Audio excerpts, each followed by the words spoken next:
Hey, has anyone seen Aubrey? No. I heard she's with her new crew. Oh, she has a new crew? That's news to me. Well, I guess if she's not here, then that means we could get some control room beers. Yeah. Oh, you also had it under your desk, too. What a coincidence. All right, everyone, get ready, because this is Ready Take Live. Mics are hot. Playback. Coming out of graphics. Live all camera around. 6 and 7 are Audio hot. is speeding. What's up, everybody? You have here Nick Walsh sitting in some very, very big shoes to fill of Aubrey's. Today I'll be switching the show, running the show here. And luckily, because these shoes are so big, I have a great team with me to fill them with. So what we got here is on audio, Mr. Al. Hey, how's it going? I'm good. How are you? Doing all right. All right. So I want to ask everyone a question as we intro you guys. So I want to know, what was the last TV show that you binged? Probably, man, it's been a minute, but probably Stranger Things Season 3 when it came out last summer. That was a great one to binge, especially during the hot summer months when I should have been outside. Yeah, nothing like spending your 4th of July weekend indoors. Yep, exactly. All right, next on graphics, we have Nick McCosey. What was the last show that you binge-watched? Hello. The last one I watched was Stranger Things season 3. I'm a little behind the curve. Well, I guess that's a pretty popular one. I guess everyone's just watching that. When did you watch it when it came out, or a little bit after? Oh, sorry. That's the whole thing. Is that I know I started the whole Stranger Things thing like a year after it started. So I binged the first 2 seasons, and then when the third one came out, I couldn't watch it right away when it first came out, and also I want to watch it with my wife, so we watch it together. So we figured out a time when we could really just take the weekend and watch nothing but Stranger Things. Nothing but Stranger Things. I like it. All right. So Anna, what was the last TV show that you binge watched? I am mid AJ and the Queen binge. Highly recommend it. Fairly new. Past couple months Netflix show. Anything RuPaul does is okay with me. That's like a pretty good life motto. Yeah, I think so. The show. So I'm in like mid binge for myself here. I just actually started watching Brooklyn Nine-Nine. Like I've seen it here and there, but I'm actually like taking the time to sit down and watch it. And yeah, it's pretty cool. I think I'm on season 2 or 3. They're kind of blurring together at this point. I moved over to what? Hulu? No, NBC has it. Oh. So it's probably on Hulu because I think but it's probably gonna be on Peacock whenever that is. But yeah, it was a Fox show. And then it got canceled, and then NBC bought it. So then it's on its 2nd season on NBC right now. But it's a fun time. So yeah, but definitely seen a lot of it out of order. So it's like cool to like start from the beginning and see like where they all came from. So all right. So I just want to talk to everyone at home. Make sure that if you have any questions for us about what we're talking about on the show today, or anything that has to do with live streaming or live production in general, make sure you hit us up on the chat comments. We got Anna over here. She's going to be reading all of our chat comments and answering your questions. Also, if you want more LiveX content, you can head over to our YouTube page where you'll be able to check out our cool unboxing videos of all the new tech we get, as well as our deconstruction videos where we break apart all the tech that we get. Not all of it, just some of it. But yeah, we have a ton of great content on there. So if you like nerdy broadcast stuff, make sure you check us out there. So let's get into the show today. Our episode title today is Eat, Pray, Binge. So we're going to talk about binge watching versus at-home production. Binge watching versus appointment production. So, but first, I kind of want to talk about something that's in the news right now. So unless you've been living under a very, very sanitary rock, you've probably heard about this coronavirus thing that's sweeping the world. And so what has been interesting is there's just an article by The Verge that they just posted a little while ago about how a lot of concerts that were supposed to happen in China are now actually being live streamed. So there's a lot of people who are DJs or EDM artists, and they are streaming things from their room. And I think that's super interesting. Like we saw a few months ago that Marshmello concert that was in Fortnite. So I'm really interested in what is the human experience. I guess that's a really broad question, but I'm just like, at live events, can you kind of replicate what it feels like to be at a concert in live streaming? So what do you guys think? I mean, I think it's another way of letting all the fans sort of experience that. I think you have to go sort of as far as starting to use like 360 and VR.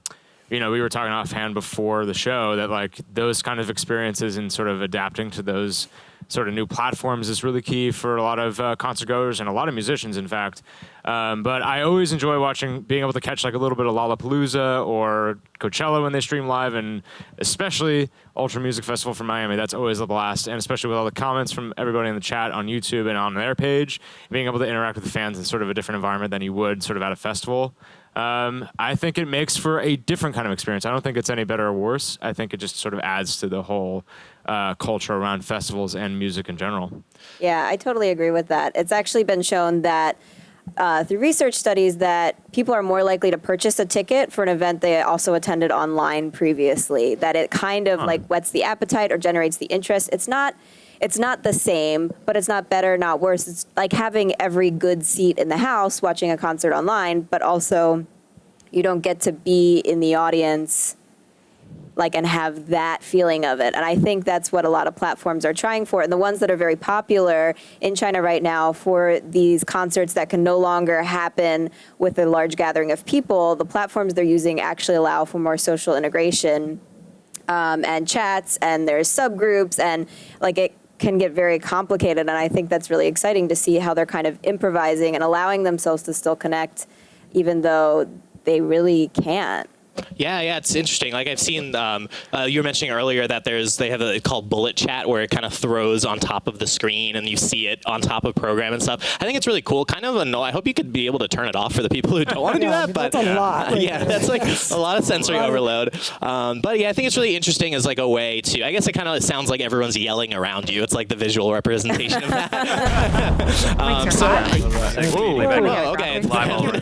We're on. Great. So yeah. So I think it's really interesting to see, and it also just goes to show how important at-home production is going to be. So especially in instances of viruses where a country is quarantined or something, we still want to be able to send reporters out there. But it'll be nice if we could maybe just send the equipment and use local reporters that are already behind like the quarantine zone or something, and be able to control that gear from New York or something where it might be more sanitary or safe. So I think it's like a super interesting. It'll be as like tragic as this is, and like. How horrible the situation is. It'll be really interesting to see what great technological innovations humans will do to get around it. Yeah, there's still something to be said for the intimacy of that. Like you see here that like so this DJ in her room or whatever, like instead of a giant concert, you're right up close, and you have the intimacy of what she's doing on her rig and of course all the interactivity with all the other people in the concert. So you're sharing them not physically, obviously, but with their ideas and how else they are contributing visually. And it's a totally different thing, but I wonder, like, there's a value difference, I guess, in that, and it feels very different, but it's also much more intimate. It has different things to deliver, right?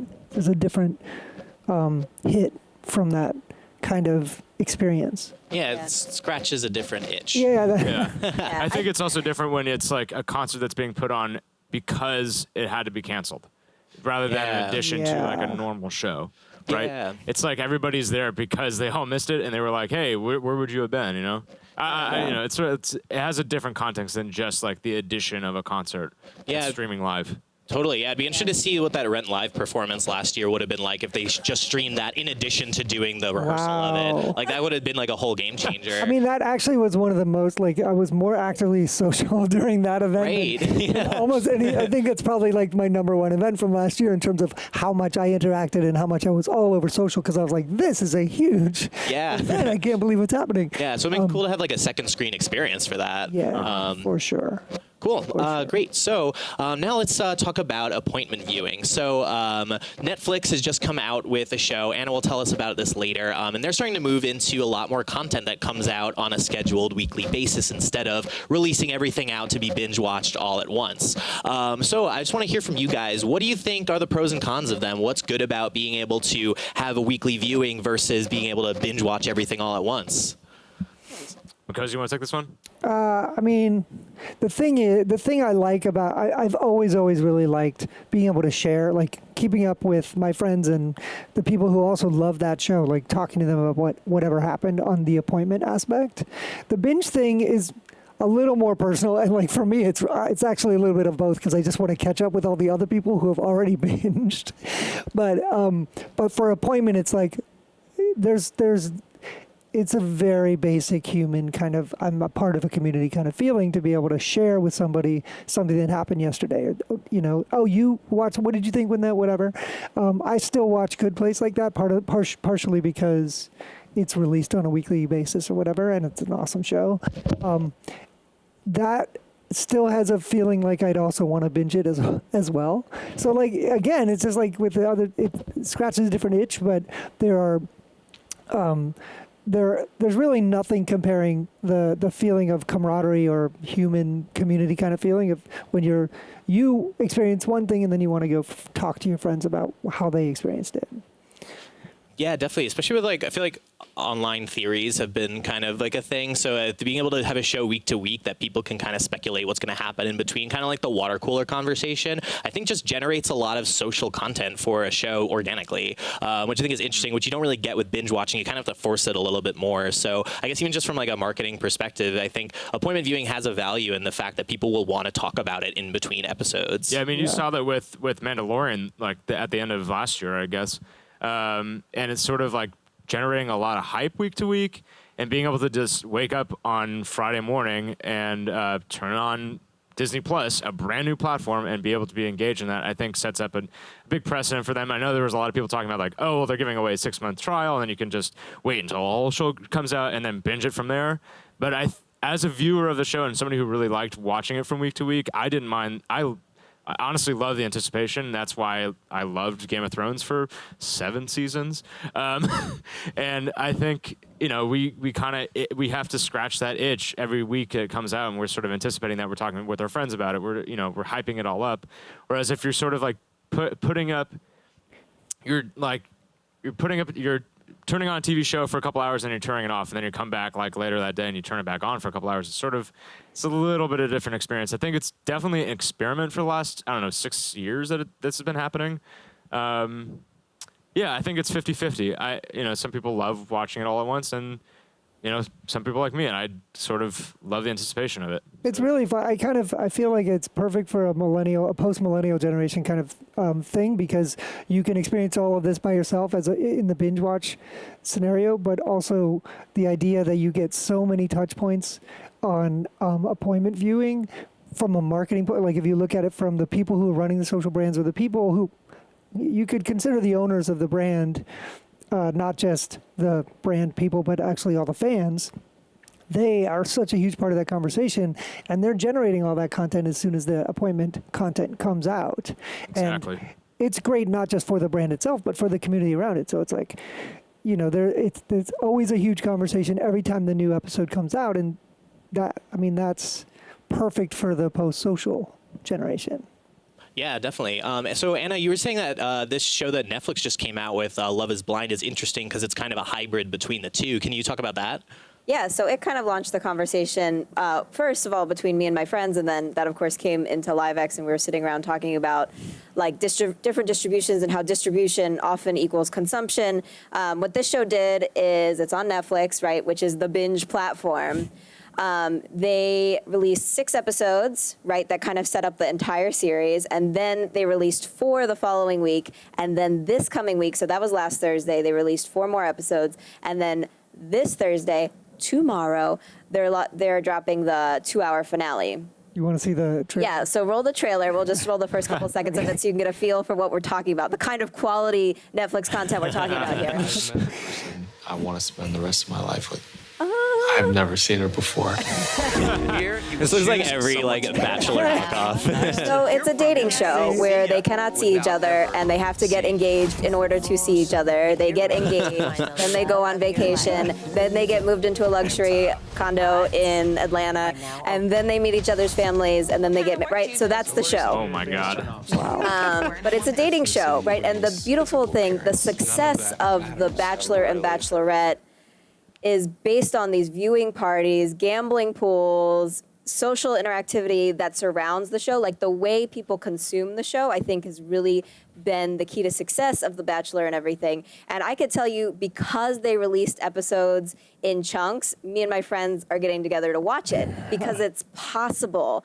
Whereas if they dropped everything at once, we'd all sit on our sofas alone with their cats and watch it. But because there's a schedule and we know, like, oh, the 2-hour finale is this weekend, like, we can get together to do that, or we can all watch it at the same time, and we're all going to be feeling the same things and talking about them. Like, I can't tell you how many text messages I sent about one cast member this past weekend because I was, like, so into, like, what her problems were. That's That's amazing. cool that they did that because I can't tell you the last time a Netflix show has really caused me to talk to so many different people about it. That's awesome. So yeah, I think it would be really, really interesting to see where we're headed, especially with this like hybrid viewing model of both binging and appointment viewing. So make sure you hit us up in chat if you have your favorite binge shows versus favorite appointment shows. Let us know so then I have more excuses to watch TV. So really can't ask for much more. So now let's get into our next segment, our favorite one. We have a really, really great guest for you that we're so excited to talk to here. This is Pro Talk.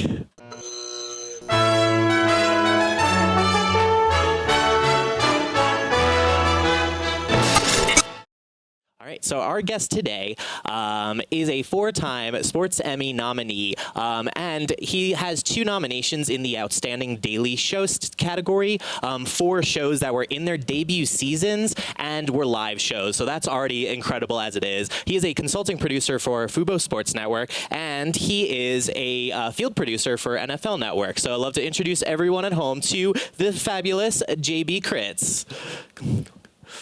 What's up? What's up, nerds? How's it going? I'm great. How are you guys? Thank you, Nick, Anna, and Al. I am so excited to be on RTL, especially without Aubrey. Cool. Shots fired. She's probably watching this now. We in weren't chat. there. Just like, all right. So please tell us all what kind of work you're doing on Fubo and NFL Network. Sure. So I'm a consulting producer at Fubo Sports Network. We launched this network over the summer.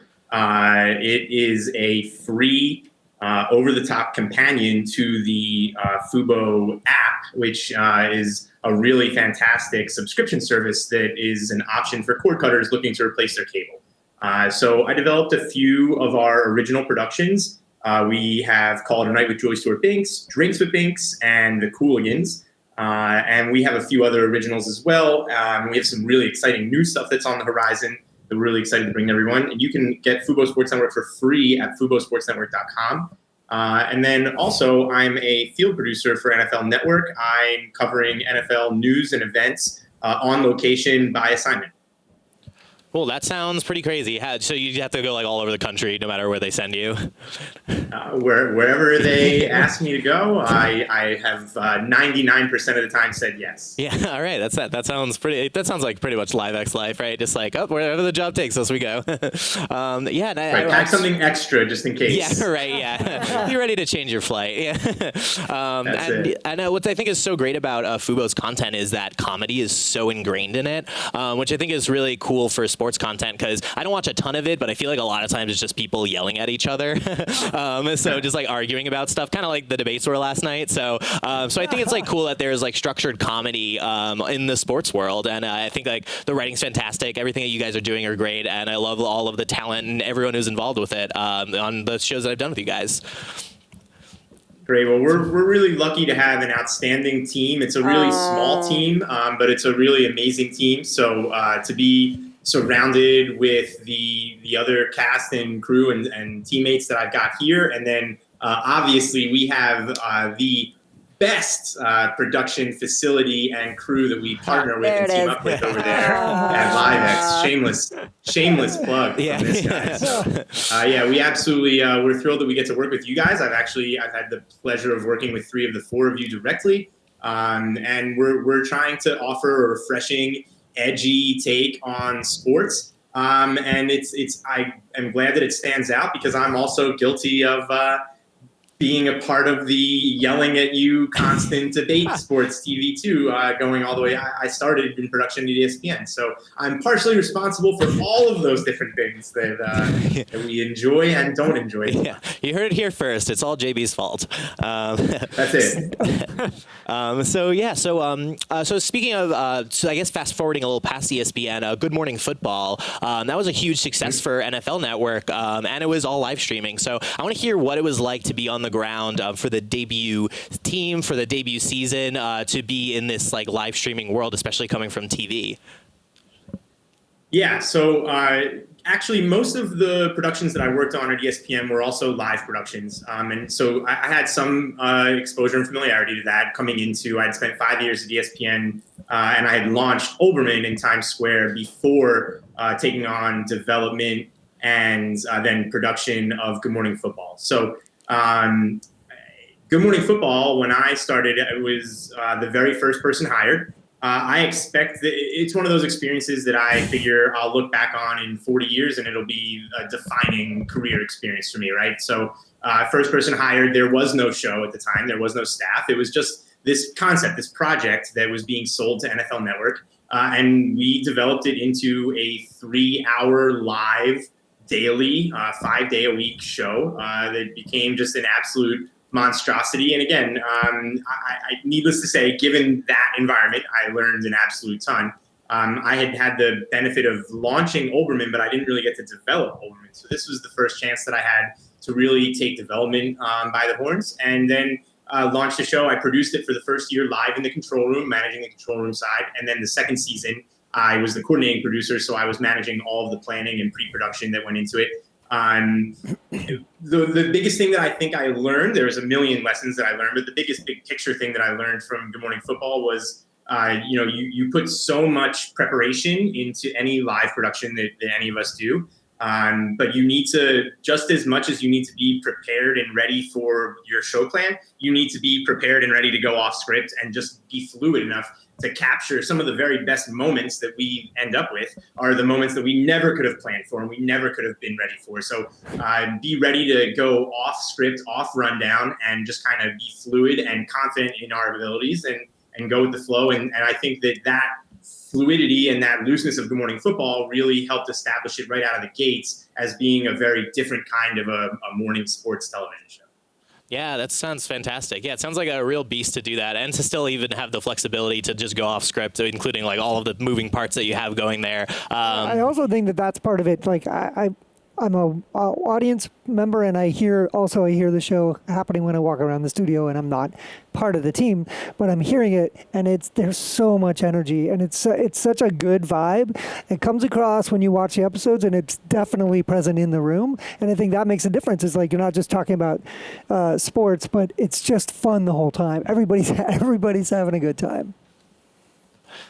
Yeah, definitely true. There's never a segment that we shoot that was not the control room like bursting in laughter. Yeah. Like hearing JB laugh during a segment, it's like, it makes my day. The whole I world know that it's a real joke if he's the one cracking up in the back bench. Yeah. Yeah. I have a message from one of our viewers. The viewer's name is Mike Ganji. And he said, blame JB. So what to say to you today? Yep. That's right. I am. I am always willing to take the blame, as long as I also get to share in some of that credit when we hit something right. So, pile it on. Let's go. That's great. So I guess moving from the studio world to out in the field, we all have tons of horror stories, and so from all the road shows we've done, what is like your craziest story that you have from being on the road? You know, it's interesting. So the first 7-8 years of my production career were all exclusively in studio. I actually kind of faked it a little bit until I made it in the field.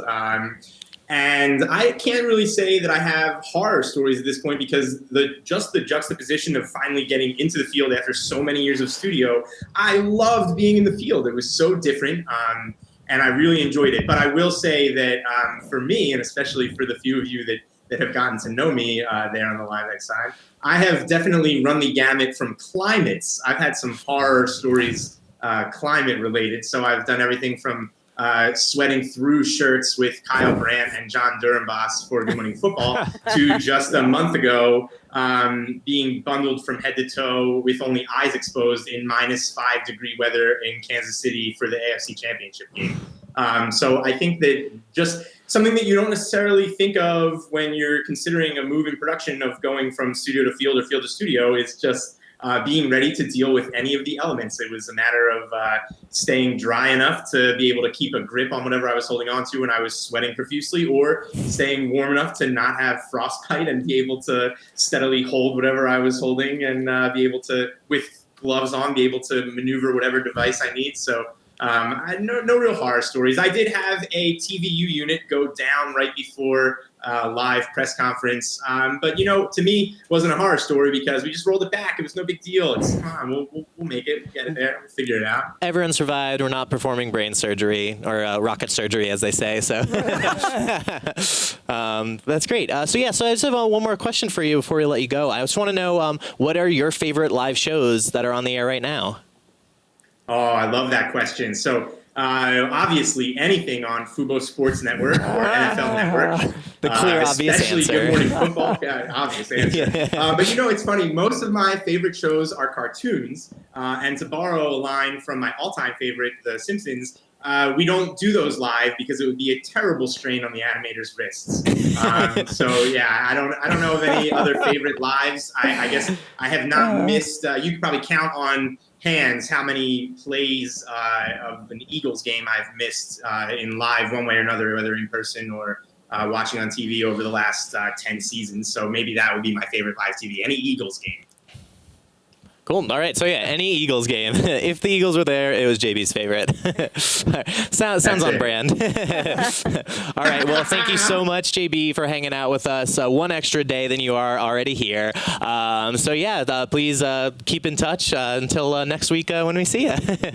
Thank you guys very much for having me, Al, Anna, Nick, and a special thanks to Corey and to Aaron. I especially appreciate that there were no questions on the draft in Green Bay. Thank you guys.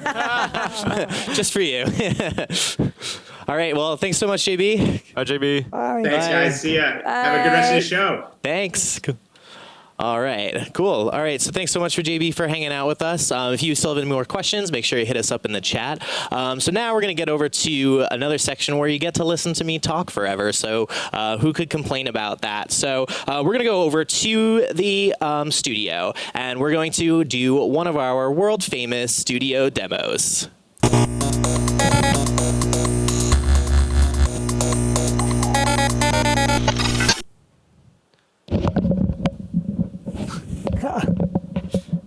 There he is. Basically made it. I was very close to making it. For anyone who's not familiar with the layout of LiveX, I just had to run from the control room switcher all the way around into the studio and put a free speak on. So the fact that I made it at all with my athletic abilities is very exciting. Today we're going to be looking at Live Show Creator, and this is a tool that we built for production management software because we done a lot of these episodes of Ready Takes Live, and we are both writing the script and pulling graphics and producing the content for that at the same time. And sometimes it's really hard to make sure we're on the same page, and we didn't feel that we had the tool that we needed to make sure we could do both at the same time to create the best content we could. So we brainstormed about it, and we built a Live Show Creator. So what it is, it's a script software in which we could add graphic cues to, or cues for anything, and be able to both build the graphic content as well as the script content at the same time. So I'd love to take you over here to my computer where I have it open. It looks very similar to any of your other cloud-based collaborative writing softwares. So over here we have, just a standard page. This is actually the LSC file that we're using for this very episode of Ready Take Live. So sorry to get meta on you. And it's really, really easy to use.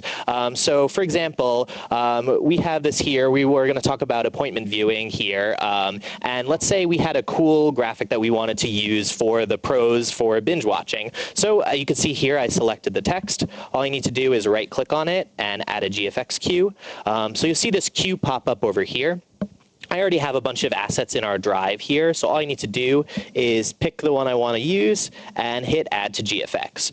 So now this will show up in the script, and we've pulled a lot of feedback from people, especially stage managers, because they're constantly tracking a lot of different moving parts for theater productions, and they have to use words that are said on stage to time it out. They don't really have a clock that they could go off of. It's all based on lines and how they're doing that night. So we kind of took a page from their book and made our pages with cue marks on the left-hand side. So you can see over here that we have all of the numbers of the cues in order here, and anytime we add a cue here, it'll keep tally on the left. So it's really, really easy to keep track of what cue numbers go where.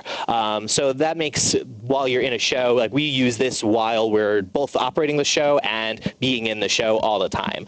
So it's really, really great, especially just how intuitive it is, because it just looks like, you know, Word or Google Docs or something like that. But on the right-hand side over here, I could see all of the great assets that we've uploaded to this queue. As you can see here, I actually have 2 assets that are on here. You could link as many as you want. You could also link other file types. So if, let's say, you're doing a theater production and you wanted a set drawing or a photo of a prop or a piece of furniture that you wanted approval on, you could link that in over here. Right now, it's kind of broadcasting focused because, you know, that is our bread and butter. But we could definitely see a lot of applications being used with this for theater, for film, for VOD content, for stuff like that. So to talk about some of the production management tools here, a lot of times graphics are in various states of completion at any given time. So over here, you can actually be working on graphics while you're working on the script. So if, let's say, I had, let's make a new cue here. So I'm going to go over here. Let's say this question section we wanted to make a graphic for. So I'm going to make a new cue. And let's say we don't have anything built for it yet. So I could put a note here that says, let's make a neon sign graphic for this. And then over here, I could go assign it to anyone who's on our team. So I'm going to assign it to myself because I am not busy enough. And then so now I could put the status as to do. So now when I come in and log into the software, I could go be like, okay, cool. Now today I'm going to make this neon sign graphic, mark it as working on here, work on it, then upload the file, drag it in. So let's pretend that it's this Pro Talk clip here and add it to GFX there. And now I can make it pending review. So this will send a note to whoever the producer is to take a look at it, let me know what they think, and when it's ready, they can mark it show ready. And as you can see here, all the colors will change too. So anything that's green, you could go down the list and see anything is green is good to go and ready for the show. So that's like one of the great features that we have for right before the show for graphics. In addition to that, we can preview things as well. So if I wanted to watch down a clip that I just uploaded to make sure it was correct, I could just do so right in this preview window right here. So that way you don't need a million different programs open, especially when you start using weird codecs like ProRes, or which isn't that like weird, but it doesn't play in every single player on a computer. Or so we use HAP a lot for our production. So it's nice to be able to have a player that works right in here that will work with a bunch of different codecs. So you could watch it in the script and do all of your approvals from inside Live Show Creator. So that's all the graphic stuff. And then for script writing, we also have a lot of cool features here. For example, we have prompter view.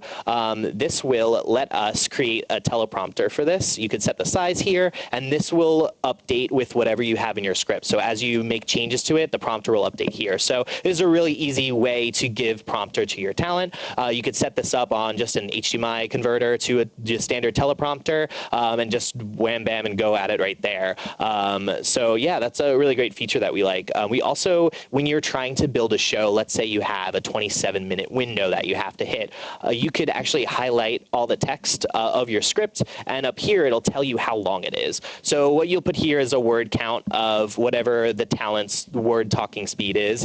Mine's probably like 400 million thousand, but we're just going to say 4 for now. And it'll actually calculate a prediction of how long it will take to say that. So you could use this on a section by section basis. So then that way you can kind of get a sense of how long your script's going to be. We'll also be able to calculate all the totals of assets that we have in here of any video playback. So that way, if you have any packages, you could add that into your account as well.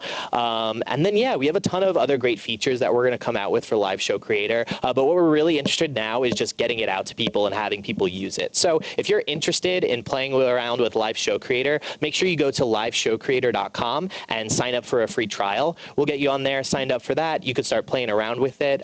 Every single account comes with a team drive on it, so it'll just link up with your Gmail and be an additional Google Drive storage for you. So there you'll have unlimited storage to play around with, and it won't interfere with any of the Google Drive storage you already do have. But it's super easy to get set up, and you'll be already working on it in no time. So yeah, that's pretty much all Live Show Creator.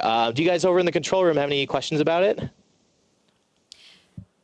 So the whole thing is cloud-based, correct? So like it kind of spares you the whole like uploading and having a script. That's the whole.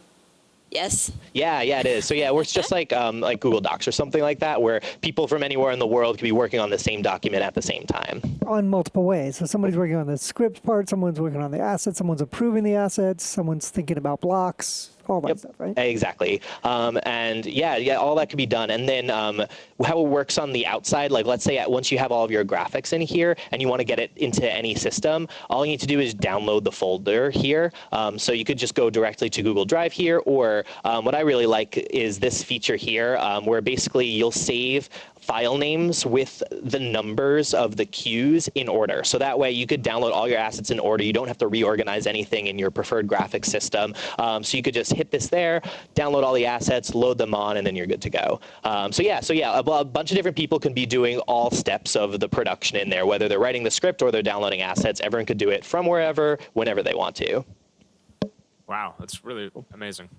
Cool. This was my first time seeing the scripting function, the prompter function. Can you independently edit that? Like, because I noticed it had some of our like cues and stuff in it. Does that come out? Cool. Yeah, so in scripter mode, you can make adjustments to it, to like the Live Show Creator file, and it'll update here. So I'll just zoom into it here so you can see a little bit better. So over here, this just has anything that's written down. It doesn't follow the cue tags with it, but it will have a feature where you could put some text in the script that you don't want to show up in here, because this will just show up anything that's written down in the the Live Show Creator show. But if you put anything in brackets, it won't show up in the prompter. So that way you'll be able to have messages for the team, but without worrying about talent seeing it.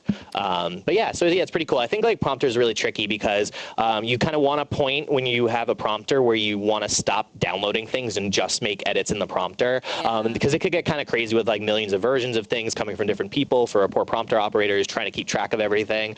So this makes it a little bit easier because everything is kind of what you see is what you get. What you see is in the Google Doc version of it will look exactly like the prompter version.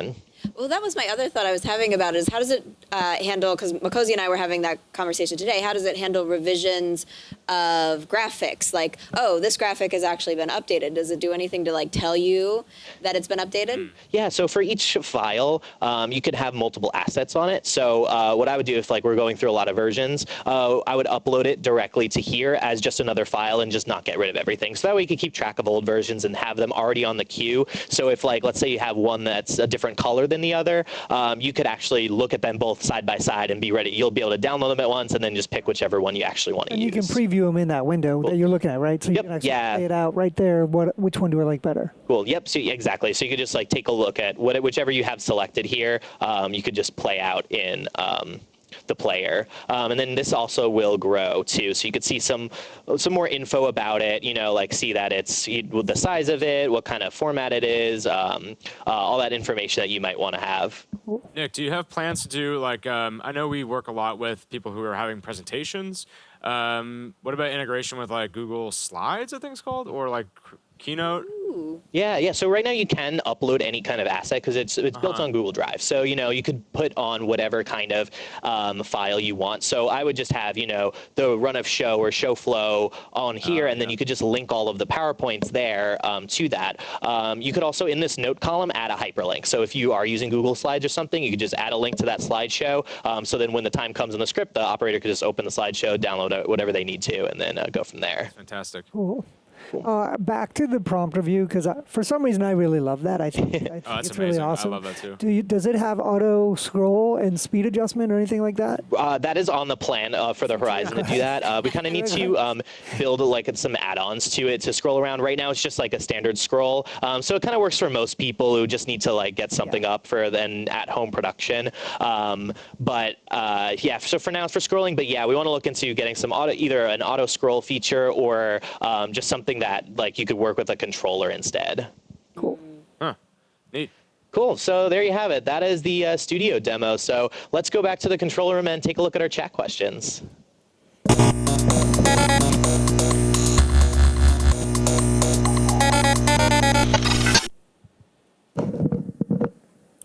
Chat questions, Chat question. which is great because I haven't been looking at my computer. So What have we got? we have the list. The list is really the same from the time you left this desk and went to that desk. Okay. Looks like the same. The stuff that's new on Facebook is kind of inside baseball, as to say.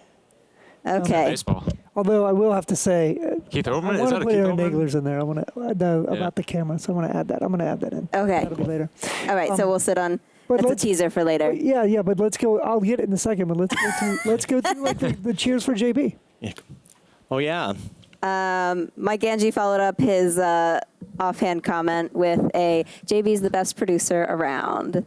So it was actually really great listening to JB talk about his career and kind of what he's experienced because I get to work with him all the time, but you don't necessarily go through people's resumes when you're sitting in a control room with them. So it's kind of really cool to hear about like things that they've done and all the whole point of view that they kind of bring into the seat with them. It was really neat. Oh, baby. Ooh, live. Oh, what do we? Have to get an overhead. Okay, thanks, That's Kenji. what What I is that? We have to get an overhead camera for the We weekly. run from MCR. Oh my. need- Yeah, we should Yeah. go to the I MCR need camera. live We chat. have This it. Yeah, is we got from. that. Okay, so this is an Aaron Nagler comment, live type. Yeah, we got that. We got Yeah. that. Yeah. We have to get an overhead camera for the weekly run from the MEC. Oh, it's Aaron now. yeah. Oh, it was Aaron. I see. So, but who's switching that camera, Aaron? Are you going to come in here and switch that Yeah. camera in Yeah, while we right. make the transition? Yeah, so you just volunteered yourself is what it sounds like to me to Yeah. do that. And Corey's of course into that idea. So there we go. Yeah. All right. More cameras. For next time, we should get like a slow-mo replay of when I inevitably trip. Yeah, just ready to go. It should be the POV in the MCR and in the studio when you. Yeah. Right. You can see how lazy I am that I don't even stand up to do it. Yeah, right. Just scoot. It's the casual scoot. All right, what else we got? Aaron says, "Figured it out, nerds." That sounds like our job. That's like how it works Sounds around like here. it's on brand for him too. Yeah. Yeah. All right. So they both Aaron and Corey, the unseen additional cast members of this show, they weighed in on the Mandalorian and the binge watching versus episodic viewing Yeah. of that content. Yep, and there's his Yeah. comment. I'm with you, Al. The anticipation is part of what makes the show like The Mandalorian and Game of Thrones so much fun. It almost feels like they're live in a way because it's like the globe is experiencing them. Kind of. I don't want to say that they're a live show by no means of the imagination, but I think the experience is live, and that kind of makes it special, especially when you have like threads on like Reddit and other forums that are just like chatting about it, and you get all sorts of like different ideas and like what Walsh was saying, like different theories and stuff like that. I think you kind of open your mind to a little bit different what other people are thinking other than just your friend group. So internet friends are great. Something. And I'm stuck with Corey here anyway because he says I would have much rather binged Mandalorian though. I'm gonna have to because I still haven't started it. So I missed the water cooler part completely. And when people were talking about Baby Yoda, I was like, no, I don't want to know. Yeah, right. Yeah. Plus, I feel like the tone of that was like so specific. I kind of wanted to just live in that whole world for a while. Yeah. But like coming in and out of it was kind of weird, especially because it ended up being the first episode was an hour and then the rest of them were only 30 minutes, and it was I guess a drama ?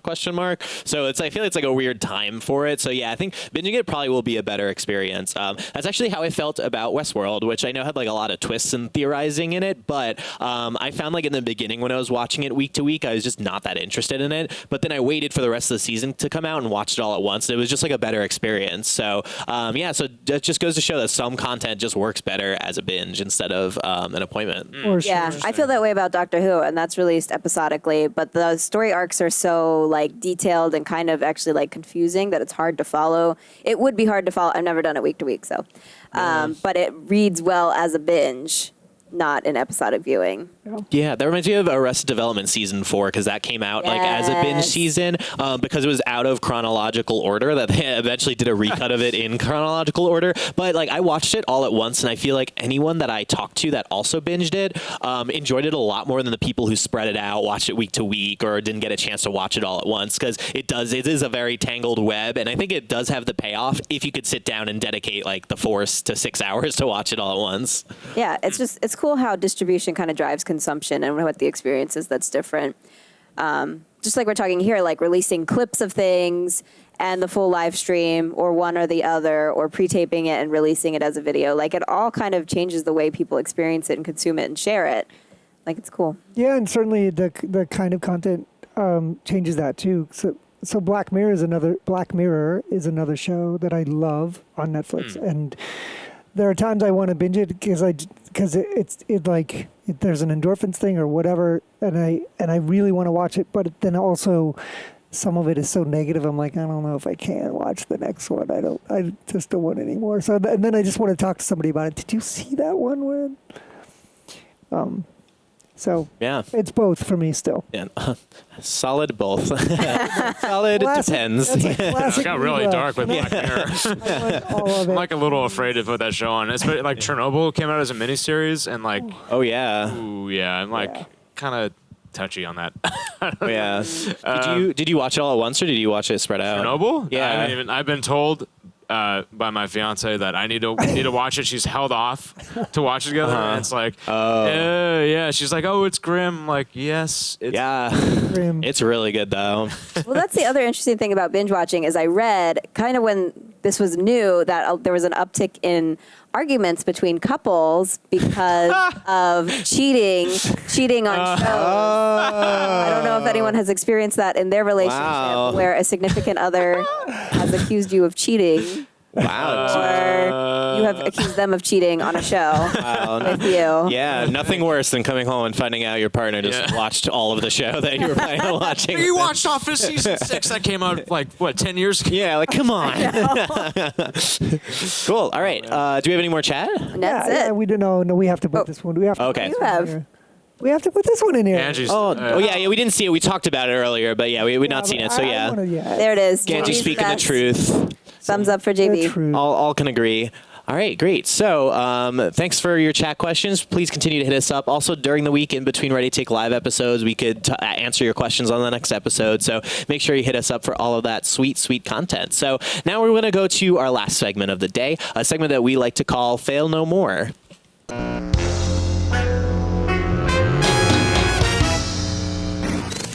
Yeah, that was very, very dramatic. I think that was the first time I've actually heard this song. I love the music so much. That's pretty good. It's like a spy game. For that. It's so good.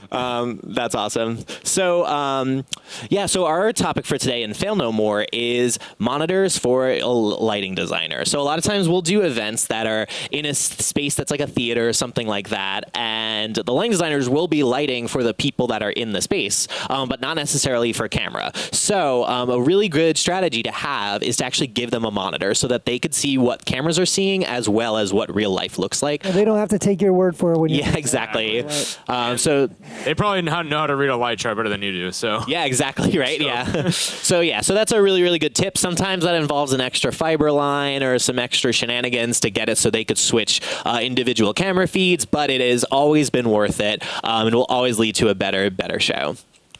Great. So that's all the time we got for today. Thank you so much for watching Ready Take Live. Make sure you subscribe to all of our social media channels, like us on Facebook, watch us on YouTube to check out our unboxing videos, and we'll release all the studio demos as their own clips. So if you want to share the live show creator action with any of your friends, you could keep a lookout for that. So from all of us here at Ready Take Live, we're wishing you the best of luck on your next live production. I wasn't sure if we were saying it in sequence or not. Cool. Oh yeah. So now we are. All right. Take care, guys. What a great note to end on.